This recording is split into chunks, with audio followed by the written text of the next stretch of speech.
Good morning. I am Lieutenant Kevin Petrus with the Charlotte-Mecklenburg Police Department. On behalf of everyone standing behind me today, I want to welcome you to the Charlotte-Mecklenburg Government Center here in Charlotte, North Carolina. Today is National Gun Violence Awareness Day, and we are gathering to honor the victims of gun violence and renew our commitment to end gun violence in our society. This special day is also known as Wear Orange Day, which is why you will see an orange ribbon or clothing worn by many today. How long does it take to pull the trigger? I'd like for you to all consider that with me. How long does it actually take to pull a trigger? I don't have the scientific data, the proof to answer that question specifically, but your answer is likely similar to mine. A flash, a fraction of a moment, less than a second. That, unfortunately, is how quickly lives can be ended and lives can be forever changed. In the last 5 years, nearly 32,000 people in our city have been real-life victims of gun violence. You can almost fill the Spectrum Arena twice with those people. We could likely fill an entire school 10 times over with the juveniles that are among those numbers. Every single person up here today represents an agency or an entity that is directly affected by gun violence in our city and in our county. These special guests have taken the time to be here today to show support for this cause, standing in solidarity to bring awareness to the gun crime epidemic. At this time, I would like to introduce our guests. Joining me today is Ms. Clydia Hemingway, CMPD Police Chief Johnny Jennings, CMPD Deputy Police Chiefs Tanya Arrington and David Robinson, Executive Director of Community Relations Committee for the City of Charlotte, Mr. Willie Ratchford, who's over here to my left, United States Attorney Dina King, Mayor Pro Tem Braxton Winston, Mecklenburg County District Attorney Spencer Merriweather, who's here to my right behind me, and following him, Mecklenburg County Manager Dina Diorio, Medic Deputy Director Jonathan Studnick, Charlotte Fire Department Battalion Chief Bobby Cash, Charlotte-Mecklenburg School System Police Chief Lisa Mangum, Charlotte-Mecklenburg School System Chief Operations Officer Brian Schultz, Bureau of Alcohol, Tobacco, Firearms, and Explosives Special Agent Kamani Howell, and Mecklenburg County Sheriff's Office Major C.D. Youngblood. We have 5 speakers that will be delivering remarks today for the press conference. The speaking guests will be available for questions at the end of the press conference. However, we will only be taking questions on the topic of gun violence and National Gun Violence Awareness Day. Please hold your questions until the end, after all speakers have completed their remarks. Our first speaker is Ms. Clydia Hemingway. Ms. Hemingway's son was shot and killed at a Charlotte apartment complex in May of 2019. She has become an amazing advocate against gun violence and is constantly fighting for change. She also volunteers at CMPD as a victim services representative. Ms. Hemingway.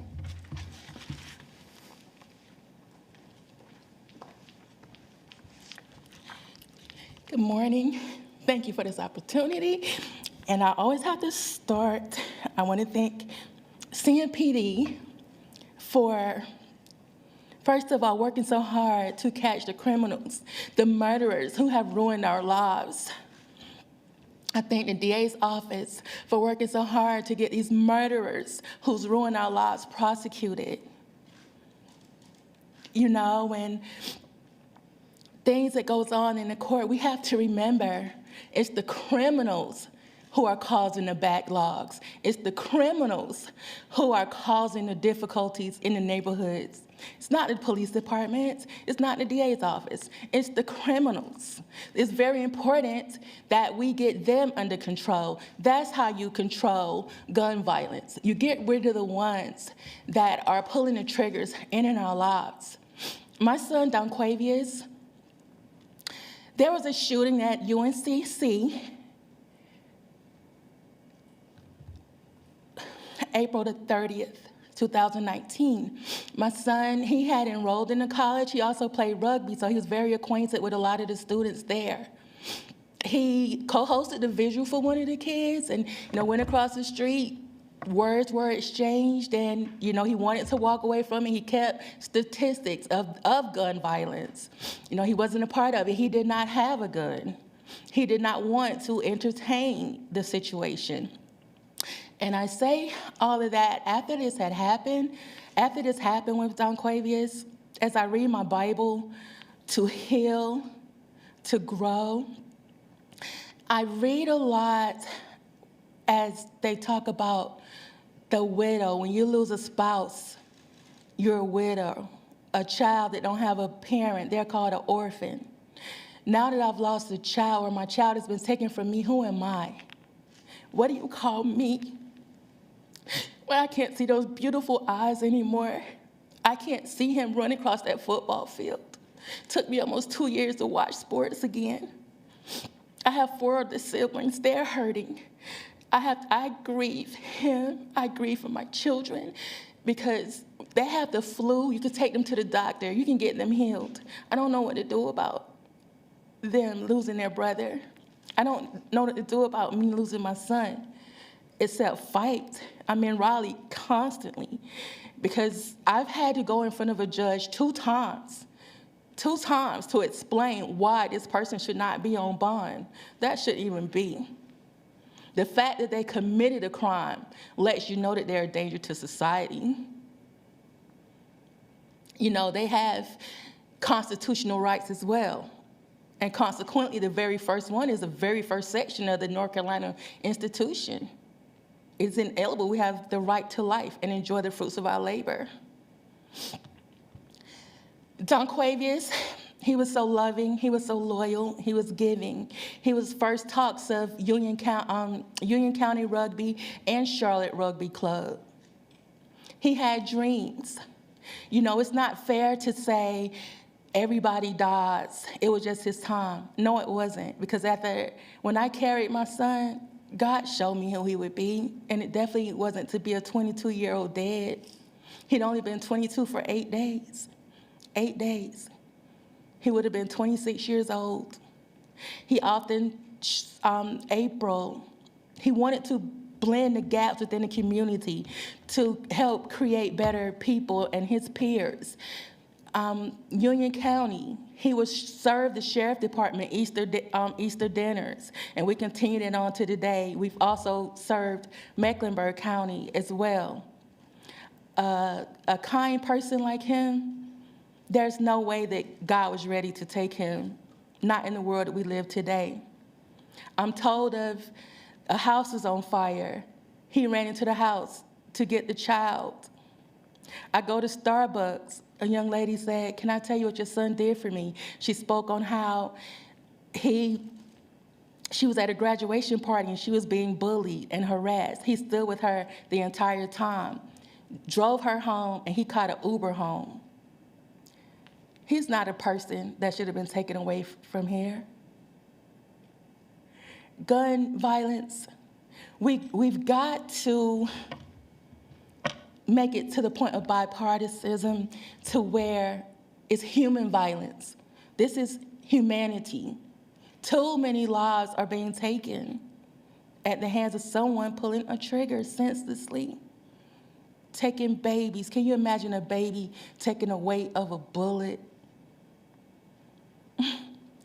Donquavius, 22, just in his 20s, and he's gone from me. Career choice, I was a nurse. It's not me anymore. I still love and I care for people, but I deal with a little bit of PTSD now. I can't concentrate, I can't focus. younger son, 19, he was a great athlete as well. I call it the Michael Jordan syndrome. You know, after Michael Jordan's father died, he didn't no longer play basketball. Same thing happened with my son. He's messed up so many lives, so many lives. You don't, after the funeral, it's not over. You have to work on yourself daily. It's not over. And it's definitely not over for me. As I sit in CMPD and I joined the support group, I met other families, and we're going through this together. So I will fight. I will join Chief Jennings, our district attorney. We're in Raleigh. They're listening. We're speaking about the movement I started 2019, no bonds for murders, no bail, stay in jail. I might not see it in my lifetime, but I hope another family won't have to go through sitting in court, watching their murderers being released into the streets, cutting off ankle bracelets, going to kill somebody else, and it has happened. So I stand here in my son's loving, caring spirit in the fight to end gun violence and the fight to save humanity. Thank you.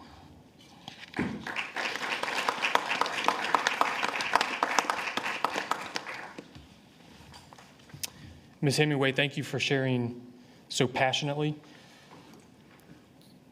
about your son. Our next speaker is CMPD Police Chief Johnny Jennings. Chief. Thank you. So far this year, we've had 2,300 victims from gun violence in the Charlotte-Mecklenburg community. Let's let that sink in just for a minute. 2,300 victims from gun violence and over 1,000 incidents. And we're not even halfway through the year yet. You know, even though we tout that we're down in violent crime, and we've been making great strides with that effort, that number that I just gave you is still very astonishing. You know, I don't ever want society to be too desensitized to what we're dealing with when we start talking about gun violence. I never want it to be a way of life, something that's expected, and something that we just have to put up with, because that's not the case. No community across our entire country is immune to gun violence and the issues that we see with it. You know, we always talk about the numbers and how the numbers mean something, and they do. But those numbers represent actual victims or actual lives lost. But you just heard from Ms. Hemingway, the mother of a young man who was tragically killed in our city, that his life mattered and his life counted. But I also suggest something else to you. You know, as we gather here today on National Gun Violence Awareness Day, when we say that we've had 2,300 victims of gun violence this year, or even when Lieutenant Peter spoke of the 31,000 victims over the last 5 years, that way of thinking can be a little too simplistic. You know, we're missing the full picture, and we need to reshape how we're thinking when we start looking at the victims of gun violence. The true number of victims can't be counted. It's immeasurable. Ms. Hemingway is a victim. She's a victim of her son's murder. She bears that incredible weight, as you just heard her talk, of having lost a son. Children, parents, siblings, friends, co-workers, they're all affected when gun violence occurs.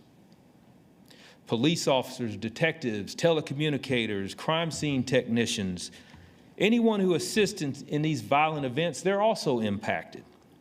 The whole community loses a sense of safety and security. Our children suffer, entire neighborhoods suffer from the fear of feeling unsafe. All of these victims are collateral damage, and they're often unheard or unseen. And how often do we really consider the young student who notices an empty desk that was once occupied by a classmate who's gone? The employee whose coworker didn't show up for work that day, because of gun violence. The emergency room staff who tended to the gunshot wounds, who tend to them on a daily basis. We don't usually consider these people as victims, but they really are. There is no one who is unaffected by the public health crisis that is gun violence. A victim comes with every pull of the trigger in our city. Let me say that again. A victim comes with every pull of the trigger within our city. We cannot overlook that gun violence affects the mental and emotional health as well as overall wellness of every person in our city because it is trauma. As a father of 3 sons, I'm living in the same reality as each and every person and every parent in our society. Is my child safe going to the movies, going to school, going to the mall? So what is the solution? We need to renew our efforts to prevent violence in our city. We need strong families and strong conflict resolution. We need to teach our children to respect each other, and we need to model that behavior. We need responsible gun ownership, going to any lengths to keep our firearms safe. We need accountability for offenders who victimize others in our community. And I want to speak to every Charlottean and say that we can do better, and we have to do better together. This is not a police issue. Let's go back to neighbors looking out for neighbors, and let's take care of each other. This is a call to every person watching and listening to let you know that this problem is a shared problem and deserves a shared solution. Behind me stands a team of dedicated professionals who are tasked with making our community a safe place to live, work, and play. We stand united in our solidarity against criminal gun violence. This is a worthy cause. It is an effort that should receive our undivided attention and investment. Preventing continued victimization in our community for our community is what we owe each other. Thank you.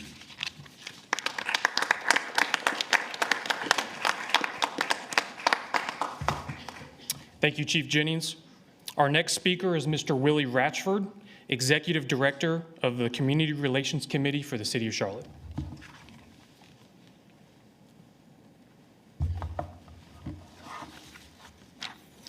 Before I share my comments, to Ms. Hemingway, I don't know if you're still in here, but I want to thank you for your grace. I want to thank you for your strength, and I want to thank you for your courage, my sister. Thank you. Chief Jennings, I want to thank you for those sobering comments and powerful comments about what's going on in our community and what we might need to do as a community to begin to address this problem. I'd like to share some numbers with you from this year, 2023. It's easy to listen to statistics, but when you start to pair numbers and circumstances with actual names and faces, then those statistics become personal and they become staggering. Each of these numbers is a community member with loved ones who are left with a hole in their lives and a hole in their hearts. These losses don't happen in a vacuum. They leave behind a ripple effect impacting the very fabric of the community that we are. There have been 27 lives cut short by gun violence in Charlotte this year, and 3 of those have been children. Speaking of children, we're starting to become numb to what was once unthinkable. A child using a firearm to hurt another person and to hurt adults. This past week, a 14-year-old was arrested and charged with shooting and killing a 21-year-old last fall. 14 years old. 14. This past month, we saw a 12-year-old charged with holding a woman up at gunpoint with his 6-year-old brother as a witness. We can't let this become the norm. We can't ignore this. This has to stop. This has to stop. When situations like this happen in our community, we all look around and we wonder, well, who's going to stop it? Everybody in this room needs to stop it. Everybody in this city needs to stop it. Everybody in this county needs to stop it. It's our job. This year, there have been 426 juvenile victims of firearm-related crimes and 90 juvenile suspects. Guns are making an impact on Charlotte-Mecklenburg's youngest and most vulnerable citizens, whether they are being used against them or they are ending up in the hands of these young people. We have to ask ourselves, why is this acceptable? Why are we allowing this to happen? And it's not all on the police. It's on all of us who have young children and want safe neighborhoods for them to live and play. This is not a race problem. It is not an ethnicity problem. It is not a poor problem. It's not a rich problem. It is not a geographical problem. It's not even a police problem. This is a Charlotte-Mecklenburg problem. This is a Charlotte-Mecklenburg problem. It is our burden to bear, all of us. Many of us may think that we don't have any personal responsibility for the crisis in which we find ourselves. Well, I would beg to differ. While you may not have any personal responsibility for what's happening, we each have a personal responsibility to work together to fix it. If not us, then who? We need to fix this. These are our children, they are mine, and they are yours. So let us work together to protect and save their lives. These are our children. Thank you.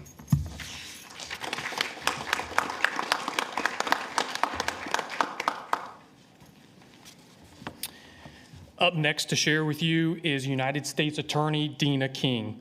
Attorney King was sworn in as a United States Attorney for the Western District of North Carolina in 2021. Ms. King.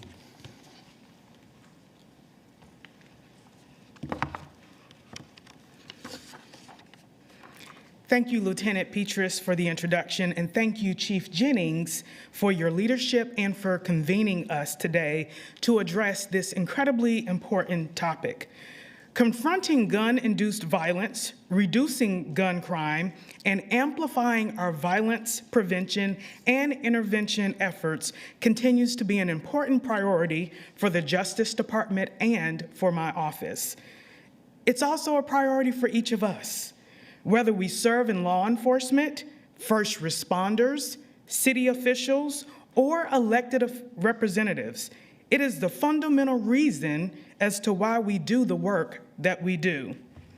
We have each made a professional and a personal commitment to ensure the health, well-being, and safety of those we serve.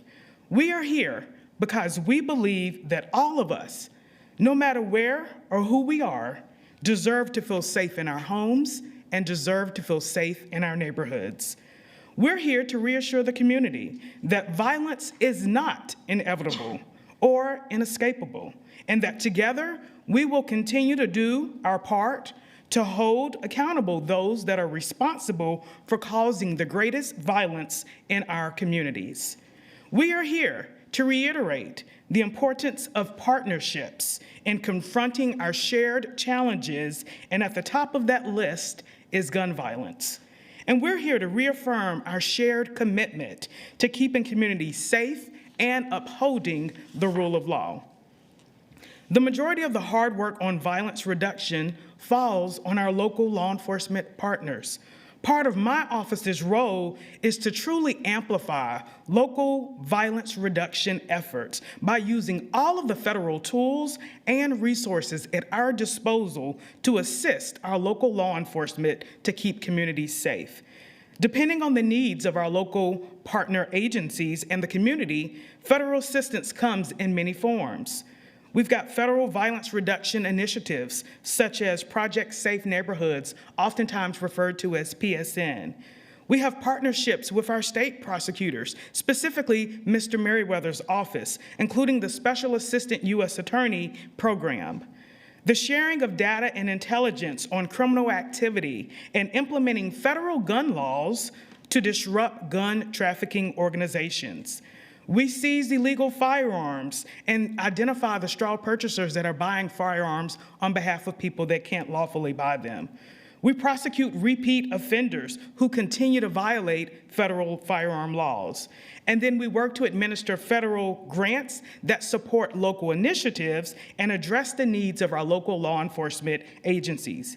We're here standing shoulder to shoulder with our counterparts with renewed dedication to the well-being and the safety of our communities. Together, we are sending a united message that we will work hard to reduce and prevent gun violence through collaboration, partnership, cooperation, and commitment to our communities so that every person on every street in every neighborhood in the Charlotte-Mecklenburg area can feel protected. Thank you again, Chief Jennings, for your partnership, and I look forward to our continued work together in the days and months ahead.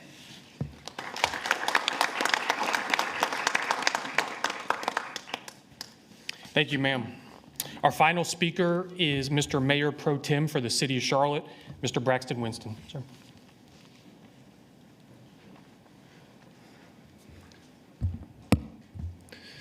Thank you all for being here today. Thank you all for having me.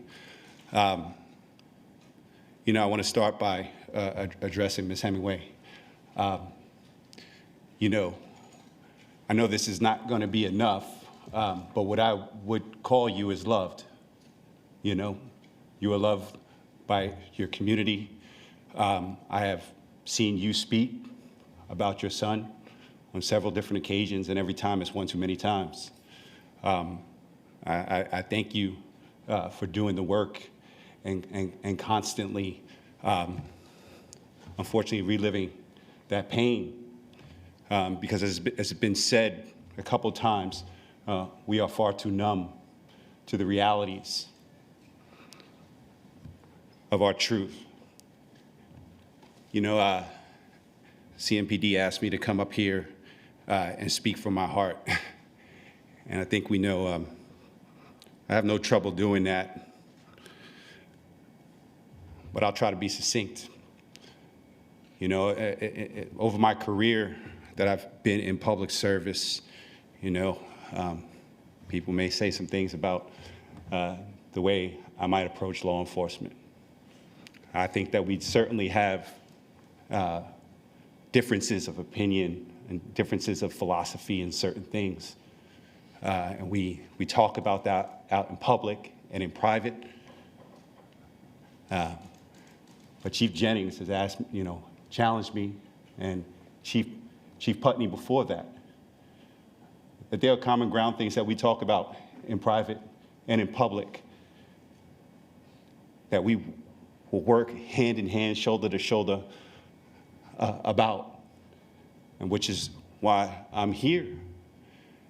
You know, gun violence in our community is not a law enforcement issue. Their job, these first responders, is to show up and clean everything up once the violence has occurred, once the suspicion of a crime has occurred. Reality is that it is the municipal government's job to ensure the safety of the public and to respond every time 911 is called. Majority of that time, probably 90% of the time at least, people are calling for help. Calling for help. So we have to be the first responders. But where's that secondary response? Every person up here runs into situations every day that they can see where it's going, right? They can see over time what is going to escalate. But where are we supposed to send people to get the mental health care that they need? Where are we supposed to send people to get the conflict resolution that we need? I was talking to one of the chiefs earlier, and they said, you know, when people are in desperate situations, they do desperate things. Why is it easier to acquire a gun than it is to get the mental health care that they need? Why is it easier to acquire a gun than it is to get a job that is going to give you the living wage that is necessary to exist in this city? Why is it that my 6 or 7-year-old knows what to do in an active shooting situation? Why is it that I walk through the halls of our public schools and now I see trauma kits to deal with excessive bleeding? You know, I know where I was in Sandy Hook. I'll never forget that. I was volunteering in my kids' elementary school at the book fair. It's one of the most helpless, sad feelings I've ever felt. That was like over 10 years ago. How many of these events have we gone through? As Mr. Ratchford said, this isn't an urban issue or a rural issue. This isn't, I would challenge that this isn't even a Charlotte-Mecklenburg issue. This isn't just a North Carolina issue. This is an American issue. This is a culture issue. We have to treat each other better. We have to do something about these guns.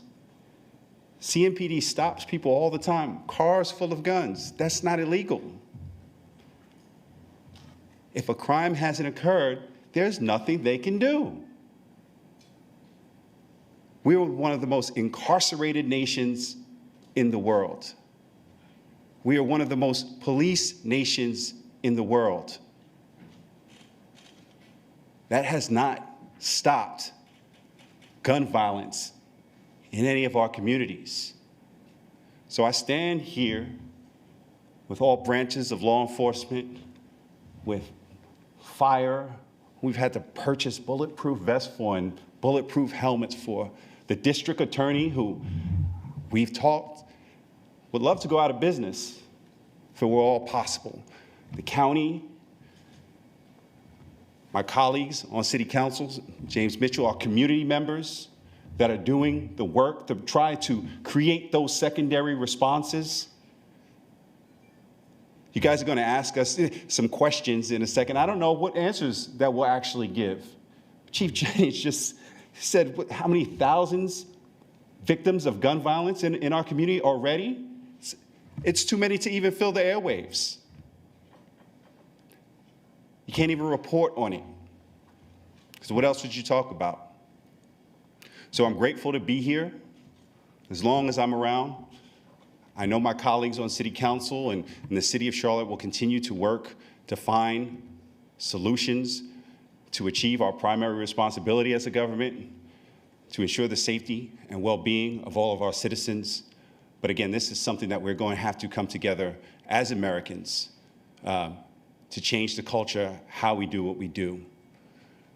Thank you again, Ms. Hemingway, for representing our community. And again, I just say, you know, you are loved. Thank you.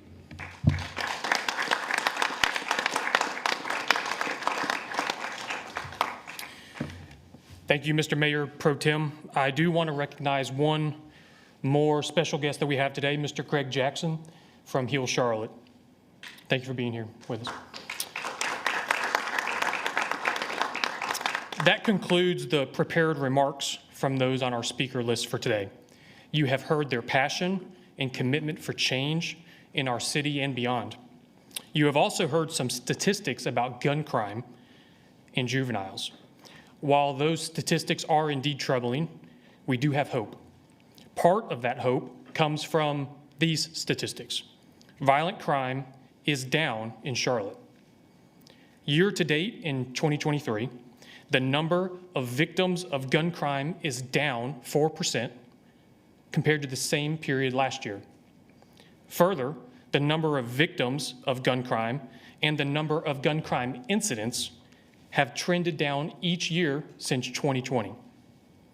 This is good, encouraging news, but we all agree that the work is just getting started. This is not the end, rather the beginning of a fundamental change in our community. We will now open it to questions.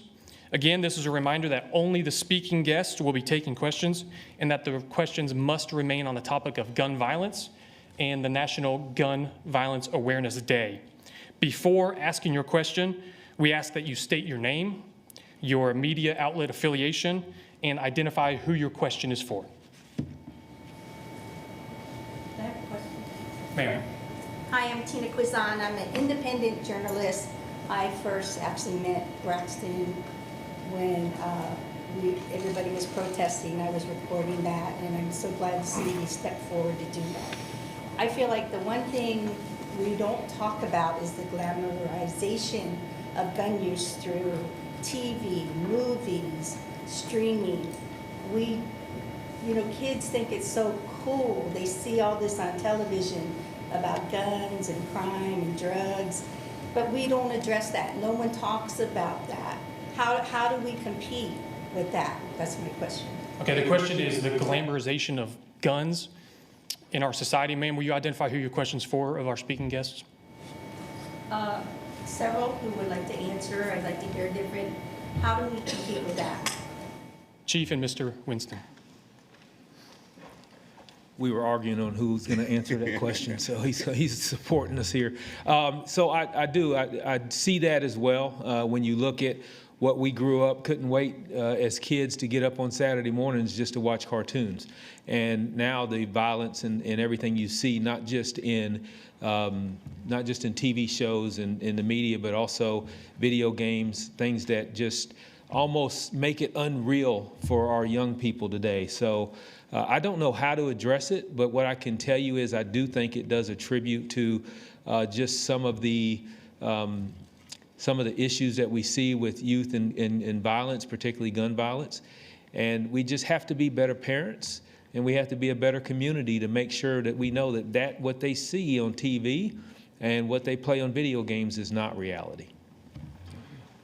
I agree, and I'll let Ms. Hemingway follow me. This is our decision. That's why I say culture. Culture is how you do what you do, and we have to demand something different.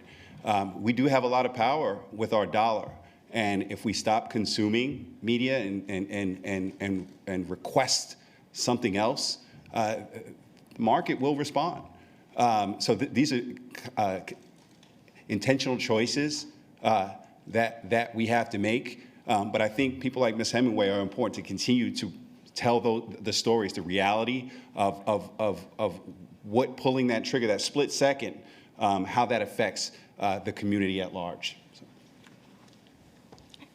And I'm more than happy to answer your question because we don't compete with it, we overtake it. The kids these days are getting bold. It's time for the courts to get bolder. It's not, I have no remorse. I don't believe in second chance for a murderer because they don't give other people a chance to live their first life. My son had dreams. Other parents I've met, their kids had dreams. And it's not fair. A mother was told just the other day, well, I told him, she was speaking of she met the person who killed her son, and the next person. She was addressed by saying, I told him he dodged a bullet. Now, what is he gonna do at his second chance?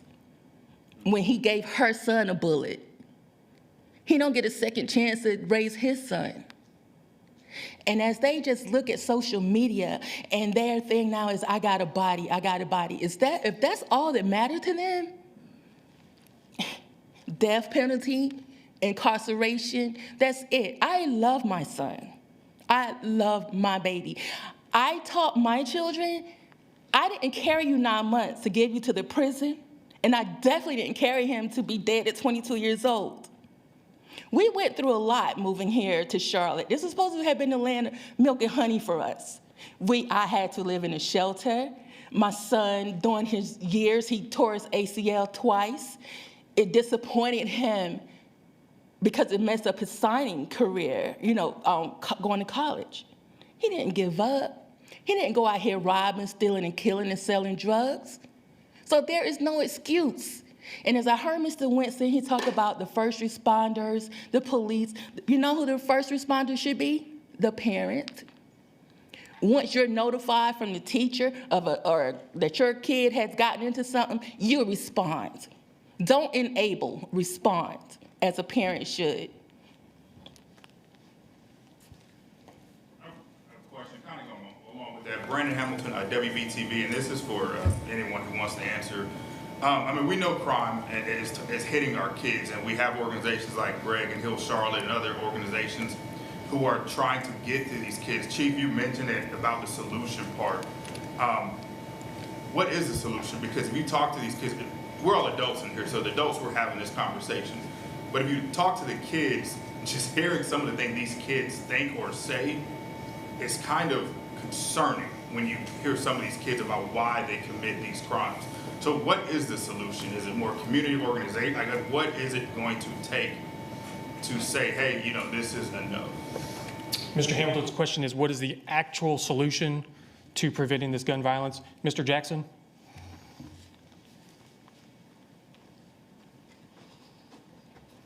Peace and blessings, and God bless to everybody. My name's Greg Jackson. I'm the founder of Hill Charlotte. I am an advocate for these babies that we're talking about. I'm an advocate for these parents that we're talking about.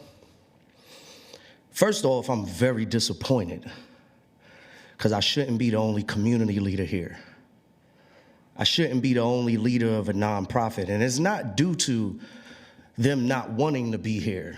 It is due to the lack of information and communication to them.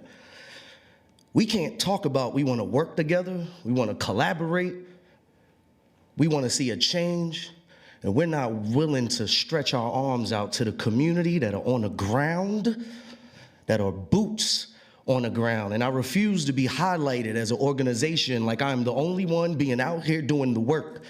Shout out to the Gemini Boys, shout out to the A.W. Burgess, shout out to the Tijuana Browns, the people that are on the ground doing this work. We are in after-school programs. We are in your baby's schools. We are helping their teachers and helping their principals. We are in your church. We are everywhere. We are in your office. The problem is we are not believed in and invested in as a collaborative. We are invested in one by one in silos. We are invested in to create competition while these babies are killing each other. You want to know the answer to that? Invest in the organizations that are doing the work, that are boots on the ground. Give them resources so they can scale and grow their organizations and hire more people instead of operating on volunteerism, which isn't sustainable. It's not sustainable, the methods that we have right now to combat gun violence. Brother Winston is right. This is a national problem. I'm going to fight back and say this is a black problem. This is an urban problem. 44% of our young boys are dying. That's an urban problem when we're close to 50%. So I'm here to let you know that we will be at the community garden at Martin Luther King Middle School today at 3:45 to 6 o'clock, showing babies that they can invest in their community. But there's a lot of us doing this work, and we need to be represented correctly.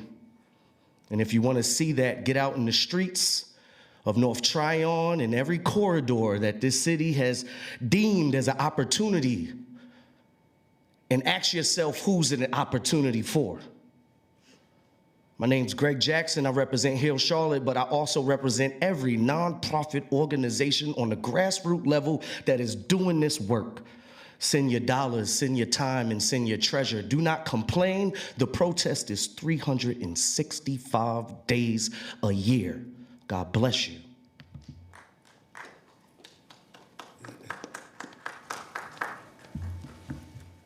Ma'am. Jay Monreal, WCNC, maybe for Ms. Hemingway or Chief Jennings or even District Attorney King. About this, the court system, you allude to no bonds or low bonds for murders. What's the pushback? What's the challenges? And if you can just speak more on the justice side. The question is about bonds and speaking about the criminal justice side, Ms. Attorney King. It's generally common knowledge that at the federal level, we don't really have bond. Our judges make an independent determination of whether or not a person will be released or detained, and they're looking at whether or not a person will be a flight risk and whether or not they will appear in court. So what we've done is we have created a collaboration with CMPD and with the Mecklenburg County District Attorney's Office, where our criminal deputy chief over our violent crime section meets with individuals from CMPD, from the Mecklenburg County District Attorney's Office, and from ATF on a frequent basis, at least monthly, to determine which cases are currently at the state level that we can adopt for federal prosecution. And once those cases are adopted for federal prosecution, more often than not, if they're cases involving violent crimes, we are asking the courts to detain those individuals who will then be detained pending the outcome of their case.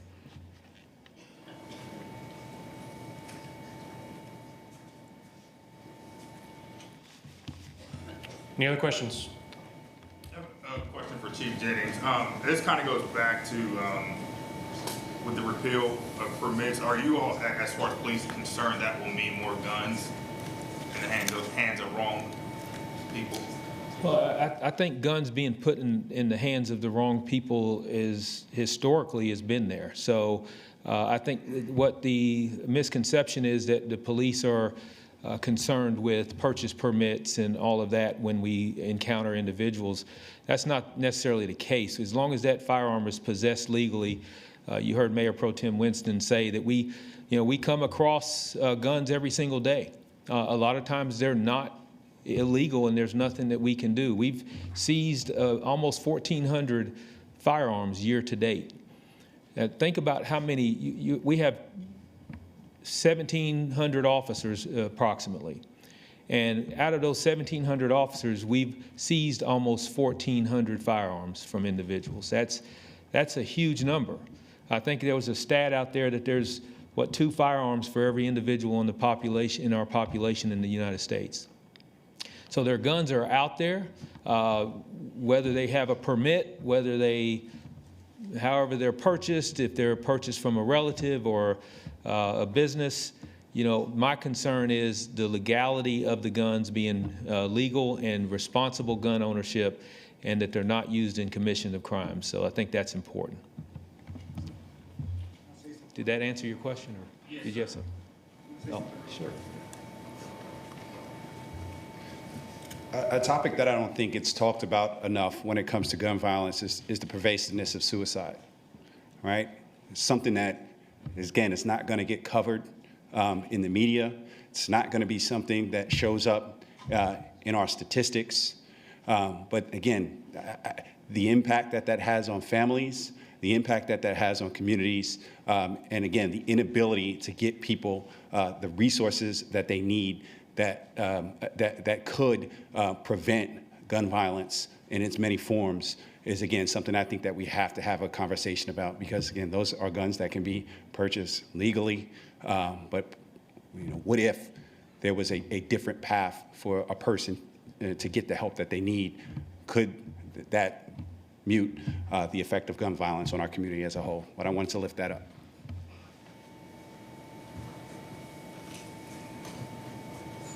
Yes, sir. See. How's everybody doing? My name is Avery Fawcett. I would like to say Greg is not the only nonprofit organization here today. I run a nonprofit called Hope for Humanity Incorporated, DBA Phoenix Physique, where we provide mental health and physical fitness for young men and women. I'm also on the Charlotte Community Relations Committee, so I know Brother Willie. I spoke with Braxton. I spoke to Chief Jennings as well. On August 8th, we talked about what could we do to actually help with the gun violence. I came up with an idea. It's called Put the Guns Down, Pick Up the Weights. And this is something that I feel like all the young men and young women can get involved with here in the city of Charlotte. Somewhere down the line, I really feel like that, I think about it this way. When you were young, sir, when you were young, you looked in the mirror, flex your muscles. Mom, Dad, flex your muscles. Look at me, the six-pack. Somewhere down the line, these young men and women, they lost that confidence. Somewhere down the line, these young men and women got kicked off a basketball team, got kicked off a football team. didn't make the team, right?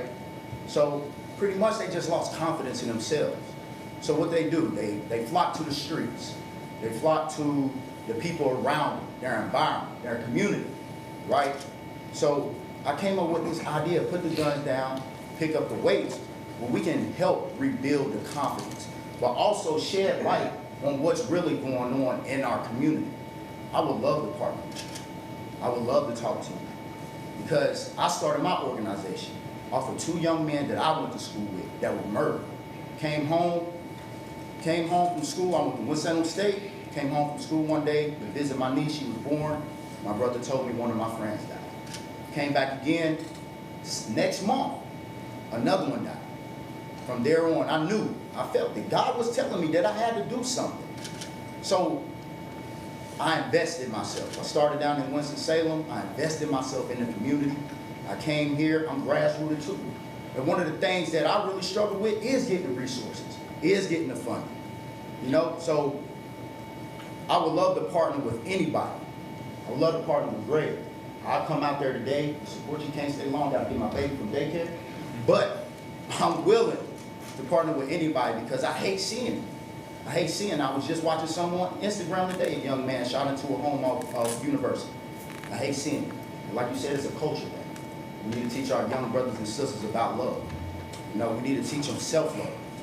And that's one of the things that we are lacking, is self-love for each other and self-love for ourselves. Thank you, Avery. Appreciate it.